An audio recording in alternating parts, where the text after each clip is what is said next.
ಇದ್ರು ಸರ್. ಹೋಗ್ಬಿಟ್ಟು ದರ್ಶನ ಮಾಡಿ ಭಾಳ ಅವರು ಕೂಡ ಆರೋಪಗಳನ್ನು ಮಾಡ್ತಾ ಇದ್ದಾರೆ. ಸೊ ನಿಮ್ದೇನು ರಾಮ ಮಂದಿರದ್ದು ಸ್ಟ್ಯಾಂಡು? ನೋಡಿ, ರಾಮನ ಅಸ್ಮಿತೆ ಇಡೀ ದೇಶಕ್ಕಿರ್ತಕ್ಕಂಥದ್ದು, ಇಡೀ ದೇಶವೇ ರಾಮನನ್ನು ಒಪ್ಪಿರ್ತಕ್ಕಂಥದ್ದು, ರಾಮನ ಪೂಜೆಯನ್ನು ಮಾಡ್ತಿರ್ತಕ್ಕಂಥದ್ದು. ನಾವು ಸಹ ಆಂಜನೇಯನ ದೇವಸ್ಥಾನದ ಪೂಜಾರಿನೂ ಸಹ ನಾನು ಚಿಕ್ಕ ಹುಡುಗನಲ್ಲಿ ನಮ್ಮ ಹಳ್ಳಿನಲ್ಲಿ ನಾವು ಪೂಜಾರಿ ಮಾಡಿರ್ತಕ್ಕಂಥವ್ರು. ಆ ಅಸ್ಮಿತೆ ಇರ್ತಕ್ಕಂಥ 1991 ನಾನು ತುಂಬ ಚಿಕ್ಕ ಹುಡುಗ. ನಮ್ಮ ಅಣ್ಣಂದ್ರು ಆದ್ರೂ ನಿಮ್ ಪಾರ್ಟಿ ಯೋಗಿ ಆದಿತ್ಯನಾಥ್ ಅವ್ರ ಬಗ್ಗೆ ಮಾತಾಡ್ಬಹುದಾ ಹೇಳಿ? ಈಗ ತಪ್ಪಿದ್ರೆ ತಪ್ಪು ಅಂತ ಹೇಳ್ತೀವಿ. ಹಿಂದೂ ಮುಖ್ಯಮಂತ್ರಿ ಬಗ್ಗೆ ಮಾತಾಡ್ಬಹುದಾ? ಹಿಂದೂಗಳು ಮುಖ್ಯ. ನಾವು ದೇಶ ಏನಕ್ಕಿರೋದು ಅಂದ್ರೆ ಹಿಂದೂ ಮುಸಲ್ಮಾನ್ ಕ್ರಿಶ್ಚಿಯನ್ ಆಗಿ ನಾವು ಡಿವೈಡ್ ಆಗ್ಬೇಕಾ? ಈ ದೇಶ ಒಗ್ಗಟ್ಟಾಗಿರೋದು ಯಾರಿಗೂ ಇಷ್ಟ ಇಲ್ವಾ? ಈ ದೇಶ ಏನಕ್ಕಿರೋದು? ಒಗ್ಗಟ್ಟಾಗಿ ಸಂವಿಧಾನಬದ್ಧವಾಗಿ ನಡ್ಕೊಂಡು ಹೋಗ್ಬೇಕು. ಸಂವಿಧಾನವನ್ನು ಆಯ್ಕೆ ಮಾಡ್ಕೊಂಡಿದ್ದೀವ? ಹಿಂದೂ ಮುಸ್ಲಿಂ ಆಗಿ ಆಯ್ಕೆ ಮಾಡ್ಕೊಂಡಿದ್ದೀವ? ನಾವು ಸೆಕ್ಯುಲರ್ ಕಂಟ್ರಿ ಆಗಿದ್ದೇವ, ಹಿಂದೂ ಮುಸ್ಲಿಂ ಕಂಟ್ರಿ ಆಗಿದ್ದೀವ? ಅದನ್ನಾದ್ರೂ ಅವ್ರು ಹೇಳ್ಬೇಕಲ್ಲ. ಧಾರ್ಮಿಕ ಕಾರಣಗಳಿವೆ, ಸಾಂಸ್ಕೃತಿಕ ಕಾರಣಗಳಿವೆ, ಸಾಮಾಜಿಕ ಕಾರಣಗಳಿವೆ. ಇವುಗಳನ್ನ ಬೇರೆ ಬೇರೆ ದೃಷ್ಟಿಕೋನದಲ್ಲಿ ನೋಡ್ಬೇಕಾಗುತ್ತೆ. ನೀವು ರಾಜಕೀಯ ಕಾರಣಗಳನ್ನ ನೀವು ಒಂದು ಸಾಂಸ್ಕೃತಿಕ ನೆಲೆಗಟ್ಟಿನಲ್ಲಿ ಚರ್ಚೆ ಮಾಡೋದು ಅದು ಎರಡು ಬೇರೆ. ನಾವು ಚರ್ಚೆ ಮಾಡಿರ್ತಕ್ಕಂಥದ್ದು ಇವತ್ತು ಅರವಿಂದ್ ಕೇಜ್ರಿವಾಲ್ ಅವರು ಅಲ್ಲಿಂದ ಇಳಿಯೋವರೆಗೂ FIR ಆಗಿರ್ಲಿಲ್ಲ. 18 ದಿನ ಆಗಿತ್ತು ಅವತ್ತು. ಅವ್ರು ಇಳಿದ ತಕ್ಷಣ FIR ಆಗುತ್ತೆ, ಅಲ್ಲಿ SIT ಫಾರ್ಮ್ ಆಗುತ್ತೆ, ಅಲ್ಲಿಂದ ತನಿಖೆ ಸ್ಟಾರ್ಟ್ ಆಗುತ್ತೆ. ಅಲ್ಲೂ ನಾವು ಸಹ ಅಪೋಸಿಷನ್ ಆಗಿ ಇಲ್ಲ ಈ ಮುಖ್ಯಮಂತ್ರಿ ಆದ್ರೂ ಅರವಿಂದ್ ಕೇಜ್ರಿವಾಲ್ ಅವ್ರನ್ನ ದರ ಅಂತ ಹೇಳ್ಕೊಂಡೋದ್ರು. ಬಟ್ ಈ ನೋಡಿ, ಅಧಿಕಾರ ಇರೋರು ಏನ್ ಬೇಕಾದ್ರೂ ಮಾಡ್ಬೋದು. ಇಂದಿರಾ ಗಾಂಧಿ ಅವ್ರು ಏನ್ ಮಾಡಿದಾರೆ ನೋಡಿದ್ದೀವಿ, ಕರುಣಾನಿಧಿ ಅವ್ರು ಏನ್ ಮಾಡಿದಾರೋ ನೋಡಿದ್ದೀವಿ, ಜಯಲಲಿತಾ ಅವರು ಏನ್ ಮಾಡಿದಾರೋ ನೋಡಿದ್ದೀವಿ. ಅವ್ರವ್ರ ಅಧಿಕಾರ ಇದ್ದಾಗ ಅವ್ರವ್ರು ಪ್ರಯೋಗ ಮಾಡಿದ್ದಾರೆ. ಆದ್ರೆ ನಮಗೆ ಬೇಕಾಗಿರ್ತಕ್ಕಂಥದ್ದು ಶಾಂತಿಯುತವಾದಂತಹ ದೇಶ. ಅವರವರ ಹಿಂದೂಗಳಾಗ್ಲಿ, ಮುಸ್ಲಿಮರಾಗ್ಲಿ, ಕ್ರಿಶ್ಚಿಯನ್ಸ್ರಾಗ್ಲಿ ಅವರವರ ಧರ್ಮಗಳನ್ನು ಅವರವರು ಪಾಲಿಸ್ಕೊಂಡು ಹೋಗ್ಬೇಕು ಸರಿಯಾದ ರೀತಿನಲ್ಲಿ.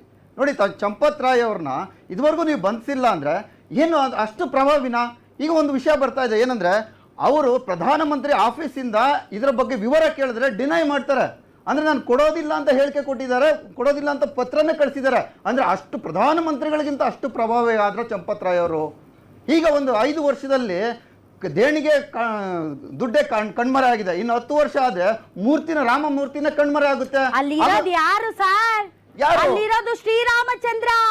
ನೋಡಿ,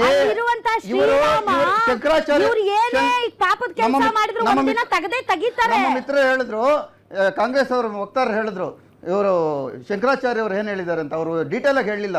ಅವ್ರು ಹೇಳಿದ್ರು ಬಿಜೆಪಿ ಮತ್ತು RSS ನಕಲಿ ಹಿಂದೂಗಳು, ಇವರು ನಕಲಿ ಹಿಂದೂಗಳು, ಇವರು ಸರಿಯಾಗಿ ಹಿಂದೂಗಳಲ್ಲ, ಇವರಿಂದ ಹೊರತುಪಡಿ ರಾಜಕೀಯ ಹೊರತುಪಡಿಸಿ ನೀವೇನಾದ್ರೂ ಮಾಡಿ.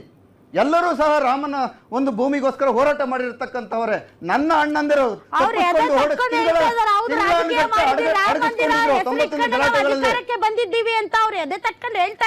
ಹೌದು, ಅದೊಂದು ಅಸ್ಮಿತೆ ಮಾಡಿದ್ದಾದ್ಮೇಲೆ ಅದೊಂದು ಟ್ರಸ್ಟ್ ಅನ್ನ ಸರಿ ಆಡಳಿತಾಧಿಕಾರಿನ ನೇಮಿಸಬೇಕಾಗಿತ್ತು, IAS ಆಫೀಸರ್ನ ನೇಮಿಸಬೇಕಾಗಿತ್ತು.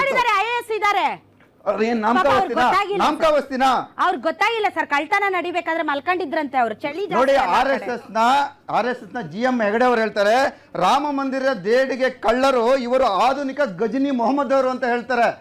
ಯಾರು ಹೇಳಿರ್ತಕ್ಕಂಥದ್ದು?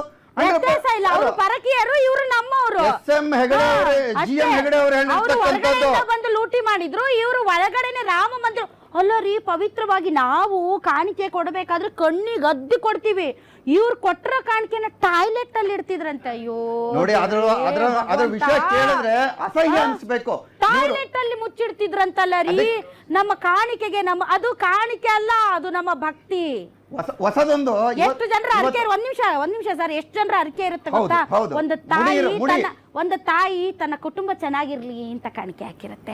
ಒಬ್ಬ ತಂದೆ ನನ್ನ ಮಗನೋ ಮಗಳು ತುಂಬಾ ದೊಡ್ಡ ಎತ್ತರ ಸ್ಥಾನಕ್ಕೆ ಹೋಗ್ಲಿ, ಯಾರೋ ಒಬ್ರು ತನ್ನ ತಂದೆ ತಾಯಿಗಳ ಆಸ್ಪತ್ರೆ ಇದೆ, ನನ್ನ ತಂದೆ ತಾಯಿಗಳಿಗೆ ಶ್ರೀರಾಮಚಂದ್ರ ಆಯುಸ್ಸು ಆರೋಗ್ಯ ಕೊಡಿ ಅನ್ನುವಂತಹ ಭಾವನೆಗಳ ಪ್ರತೀಕ ₹1 ಅದನ್ನ ತಗೊಂಡಾಗಿ ಟಾಯ್ಲೆಟ್ ಅಲ್ಲಿ ಇಟ್ಟು ನೀವು ಅಪವಿತ್ರ ಮಾಡ್ತೀರಿ ಅಂದ್ರೆ ನಿಮ್ಗೆ ಏನಾದ್ರೂ ಒಂದ್ ಇಷ್ಟ ಆದ್ರೂ ಮಾನ ಮರ್ಯಾದೆ ಇಲ್ದೇ ಇದ್ರೆ ನಿಮ್ಗೆ ಏನಾದ್ರೂ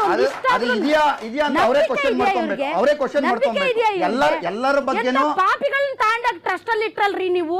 ಎಲ್ಲರ ಬಗ್ಗೆನೂ ವಿರೋಧಿಸುವಂತಹ ಇವರು ಇದನ್ನ ಯಾಕೆ ವಿರೋಧಿಸ್ತಾ ಇಲ್ಲ? ಪ್ರಧಾನಮಂತ್ರಿಗಳು ಅಮಿತ್ ಶಾ ಅವರು ನೋಡಿ, ಶಬರಿಮಲೆಯಲ್ಲಿ ಇದೇ ರೀತಿಯಾದ ಕಳವಾಯ್ತು. ಏಕಾಏಕಿ ಇಡಿ ಬಂದ್ಬಿಡ್ತು, ಏಕಾಏಕಿ CBI ಬಂತು, ಎಲ್ಲರನ್ನು ಎತ್ಕೊಂಡು ಹೋಗ್ಬಿಟ್ರು. ಚೀಫ್ ಅಕೌಂಟೆಂಟ್ ನ ಎತ್ಕೊಂಡು ಹೋದ್ರು. ಅಲ್ಲಿರ್ತಕ್ಕಂಥ ಹೌದು, ಇವತ್ತು ಅಷ್ಟಿರುತ್ತೆ ಇವ್ರಿಗೆ ಯಾಕಿಲ್ಲ? ಇವ್ರನ್ನ ಯಾರು ತಡಿತಾ ಇದ್ದಾರೆ? ಇಲ್ಲಿ ಯಾರು ಇನ್ವಾಲ್ವ್ ಆಗಿದ್ದಾರೆ? ಅಲ್ಲಿ ಭಕ್ತಿ ಸರ್, ಅಲ್ಲಿ ರಾಮ. ಅದು ಶಬರಿಮಲೆಯಲ್ಲಿ ಭಕ್ತಿ ಅಲ್ವಾ? ಧರ್ಮಸ್ಥಳದಲ್ಲಿ ಭಕ್ತಿ ಅಲ್ವಾ?